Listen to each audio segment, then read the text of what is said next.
कुरान मुबारक की जब तिलावत की, हुजूर सल्लल्लाहु अलैहि वसल्लम की सूरत मुबारक का बयान किया, दिल ने बैठे बैठे तसव्वुराती तौर पर ही सही चेहरे मुस्तफ़ा की ज़ियारत का शरफ पा चुका। ये गुफ्तगू का कमाल है और लहजे का जो बाकपन है, ये दिल के मुसलमान होने की अलामत है। दुआ करें 3 तकरीबात में जो गुफ्तगू हुई है, अल्लाह उन गुफ्तगू को हमारे लिए मशल राह बनाए और हमारी और आपकी नस्लों के लिए मग़फ़िरत का एक दस्तावेजी सबूत बना दे। खिताबत के आखिरी मोड़ पर आपने देखा कि सीतामढ़ी सूबे बिहार की एक बड़ी इल्म और अदब की ज़रख़ेज़ सरज़मीन है। खतीब अहले सुन्नत हज़रत अल्लामा शाह हुज़ूर मुफ्ती अहसन रज़ा शाह साहब क़िबला की आमद हुई। इंतज़ार था मोहतरम अनवार भाई ने और अलहाज निज़ामुद्दीन साहब ने, जिनके ज़िक्र खैर से हुज़ूर मुफ्ती साहब क़िबला की तकरीर के बाद उनके यहाँ होने का इशारिया दिया था। तशरीफ़ लाए, मैं आप सब की तरफ से, मरकज़ी सीरत कमेटी की तरफ से आप सबको गवाह बना के उनका इस्तक़बाल करता हूँ। उनके शाना बशाना एक ऐसा लहजा भी आया जो अपने कबीले, अपने ख़ानदान, अपने शहर के उमरा और रोसा की मदह सराई के लिए नहीं पैदा हुआ, बल्कि जिसको अल्लाह ने अपने हबीब की बारगाह में नाते मुस्तफ़ा का मंजूम खिराज पेश करने के लिए पैदा हुआ है, जिसको दुनिया सना खान रसूल मोहतरम सैफ रजा कानपुरी के नाम से जानती है। ये नाम आपने स्क्रीन के जरिए से बहुत देखा होगा, चेहरा भी पहचाना हुआ होगा। अब मिंबर पर एक जगह और बची हुई है, वो उस लहजे के लिए जिसको दुनिया शब्बीर बरकाती कहती है। वो यहीं आपके कस्बे में, आपके शहर में तशरीफ ला चुके हैं। तकरीबन असर की नमाज के आसपास एक तवील सफर किया है भाई सैफ रजा साहब, मोहतरम शब्बीर बरकाती साहब और मुफ्ती अहसन रजा साहब क़िबला। अब नाते मुस्तफ़ा का एक मुबारक सिलसिला चलेगा, उसके बाद एक तकरीर होगी 1 घंटे की, और फिर आप होंगे भाई अरशद इकबाल अशरफी और हशमत रजा साहिल की मौजूदगी में, सैफ रजा की मौजूदगी में शब्बीर बरकाती होंगे इंशाअल्लाह। इस यकीन पर मैं नात पढ़ता हूं कि धूप जब भी तेज हो तो नातखा हो जाइए। बैठे रहे, कभी कभी 2-4 दिन के बाद सुभान अल्लाह कहें, लेकिन सुन ले मुझसे, मेरी आदत है शेर पढ़ने की, और अगर आपकी आदत सुभान अल्लाह कहने की हो तो अपनी अपनी आदत पे आप दोनों लोग मजबूर रहिएगा। धूप जब भी तेज हो तो नातखा हो जाइए और अपने वास्ते खुद साहिबा हो जाइए। गुफ्तगू मुफ्ती साहब ने जो की है, वाकई मेरा दिल कह रहा था अगर सुनने वाले इसे अजबर कर लें, याद कर लें, तो आने वाले साल में मैं ये समझता हूं कि आधे बाहर के खुतबा को बुलाने की जरूरत नहीं होगी। एक एक लफ्ज उनका आबे ज़र से लिखने के मुतरादिफ है। बहुत ही कामयाब खतीब और बहुत ही बाकमाल खतीब, बामौजू खिताब करने वाले मौजूद। शेर सुने, धूप जब भी तेज हो तो नातखा हो जाइए और अपने वास्ते खुद साहिबा हो जाइए।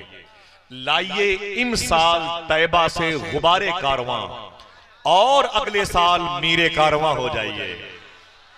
लाइए इमसाल तैबा से गुबारे कारवां और अगले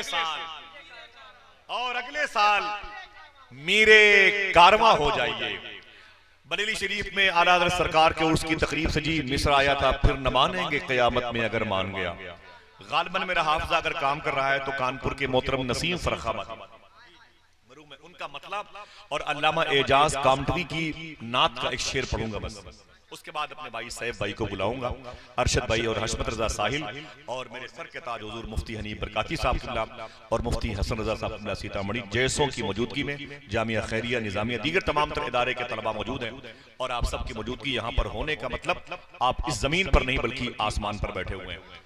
तो नसीम फरखाबादी ने जहां तक मतला पढ़ा था उस मिस्र बरेली शरीफ के मुशायरे में, फिर न मानेंगे क़यामत में अगर मान गया, या नबी नुस्खे तस्खीर को मैं जान गया। मैं भी मजबूर हूं भाई, जैसे नहीं आपने सुना होगा, एक बुजुर्ग थे, वो एक समंदर के किनारे गए तो एक बिच्छू उसमें डूब रहा था, उसे उठा के बाहर निकालना चाहा तो उसने डंक मार दिया और छोड़ दिया। तो खादिम ने कहा हुजूर इसे मत डिश करें, ये बहुत तकलीफ देगा। वो बुजुर्ग फिर आगे बढ़े, उन्होंने फिर उस बिच्छू को उठाया, उसे बाहर करना चाहा तो उसने फिर डंक मार दिया, फिर तकलीफ में करा उठे और फिर उसे छोड़ दिया पानी में। तो खादिम ने कहा ना ना हुजूर छोड़ दे, इसे मरने दे, इसे मरने दे। उस अल्लाह के वली ने फिर आगे बढ़कर के उसे बाएं हाथ से उठाया, उसने डंक मारा, उठा के उसे बाहर फेंक दिया। बिच्छू डूबने से बच गया, लेकिन 3 मरतबे उसने डंक मारा। खादिम ने कहा हुजूर क्या मिला आपको? 3 मरतबे उसने आपको तकलीफ पहुंचाई है। आपने फरमाया डंक मारना उसकी आदत है, अगर वो अपनी आदत से मजबूर है तो डूबने वाले को बचाना ये मेरी आदत है, मैं भी अपनी आदत से मजबूर हूं।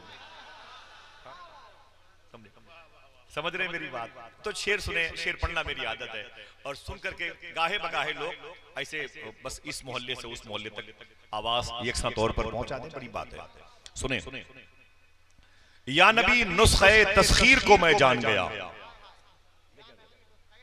या नबी नुस्खे तस्खीर को मैं जान गया, उसको सब मान गए आपको जो मान गया। या नबी नुस्खे तस्खीर को मैं जान गया, उसको सब मान गए। शेर सुने, अल्लामा एजाज कामटी नागपुर का एक खूबसूरत शेर। या नबी नुस्खे तस्खीर को मैं जान गया, उसको सब मान गए आपको जो मान गया। जिंदगी में तो उन्हें जान ना पाया, लेकिन जब मेरी जान गई मैं भी उन्हें जान गया।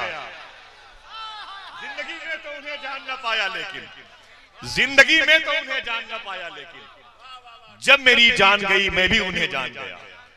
जब मेरी जान गई मैं भी उन्हें जान गया।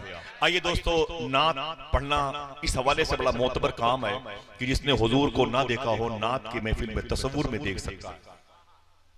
अभी जो गुफ्तगू का आखिरी हिस्सा था, हुजूर की बीवी अम्मी आयशा से पूछा गया हुजूर कैसे थे, तो अम्मी आयशा ने फरमाया हुजूर को देखना है तो कुरान देख लिया करो।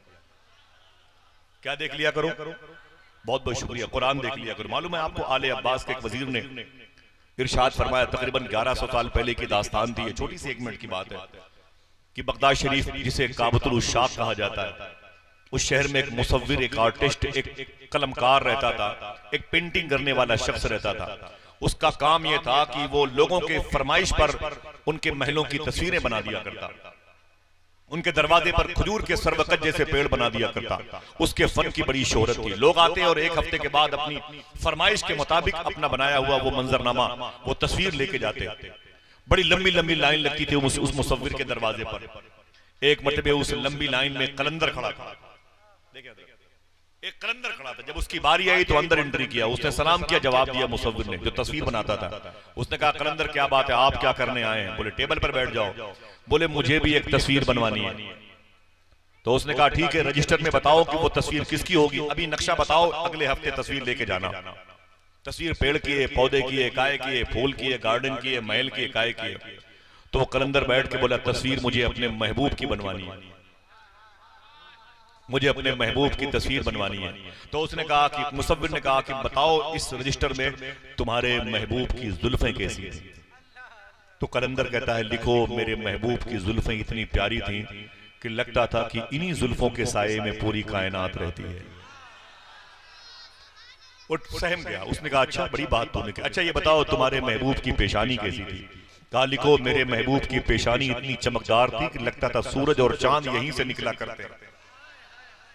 वो कलम उसका जुम्बिश कर रहा। उसने कहा अच्छा ये बताओ तुम्हारे महबूब की आंखें कैसी थी? उसने कहा लिखो मेरे महबूब की आंखें इतनी प्यारी थी जिस प्यासे ने उन्हें देखा जिंदगी भर उसे प्यास न लगी। अच्छा ये बताओ तुम्हारे महबूब के लबो रुखसार कैसे थे? उसने कहा जिस यतीम ने उन लबो रुखसार को देखा है चीख उठा है, अच्छा हुआ मेरा बाप मर गया, बाप से बेहतर साया मिल गया। इतना सुनना था, मुसव्विर ने कलम को टेबल पे रखा, रजिस्टर बंद कर दिया और कलंदर से बोला सुन, लग रहा है कि तू जिस महबूब की तस्वीर बनवाने के लिए आया हुआ है उसकी तस्वीर मेरे पास पहले से मौजूद है, अगर इजाजत दे तो मैं उसे लेके आऊं। कलंदर ने कहा कोई बात नहीं, लेके आओ। जब मुसव्विर अपने हुजरे के अंदर गया, वापस आया तो सर पे कुरान रखे हुआ था। उसने टेबल पे कुरान रखा, इत्र की शीशी निकाली, इत्र की खुशबुओं से कुरान के जुज़दान को सजाता जाता, कुरान के पारों के औरात खोलता जाता और कहता जाता अय कलंदर, तूने जिस महबूब की जुल्फों की बात की है उसका जिक्र इसी कुरान में है, जिन लबो रुखसार की बात की है उसका जिक्र इसी कुरान में है, जिस चमकती हुई पेशानी की बात की है उसका जिक्र इसी कुरान में है। लग रहा है तेरा और मेरा दोनों का महबूब एक है, तेरा और मेरा दोनों का महबूब एक है। उसने कहा बिल्कुल एक है, ऐसा लग रहा है। तब उस मुसव्विर ने कहा आए आने वाले जरा ये तो बता तेरा नाम क्या है? अगर नाम सुन के सुभान अल्लाह कह दे तो लोग आपके नाम के वसीले से दुआ मांगेंगे। कलंदर से कहा उस मुसव्विर ने जरा आने वाले ये तो बता तेरा नाम क्या है?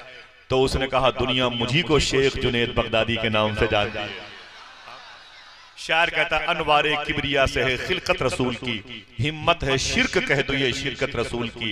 मसरूफ थे तिलावत कुरान में रसूल, कुरान कर रहा था तिलावत रसूल की। आका करीम सल्लल्लाहु अलैहि वसल्लम की ज़ियारत का शरफ हासिल हो जाता है कुरान की तिलावत में। बड़ा पाकीज़ा पैराग्राफ हमें दिया है हुजूर मुफ्ती साहब किबला ने। आइए मैं गुजारिश करूंगा सना खान रसूल मोहतरम सैफ रजा कानपुरी साहब किबला से, तकरीबन जहां तक मेरा हाफिजा काम कर रहा है 6-7 साल की उम्र से ही नातखानी इनके हिस्से में आई।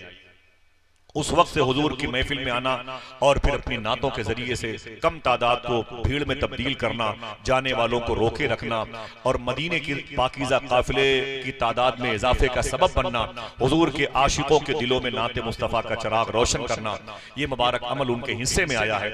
और आज तो वो भी जवान हो चुके हैं, उनकी आवाज़ भी बड़ी बुलंद हो चुकी है, उनकी शोहरतों का आसमान इतना ऊंचा इतना बुलंद है कि बड़े बड़ों के सर से टोपियां गिर जाती हैं।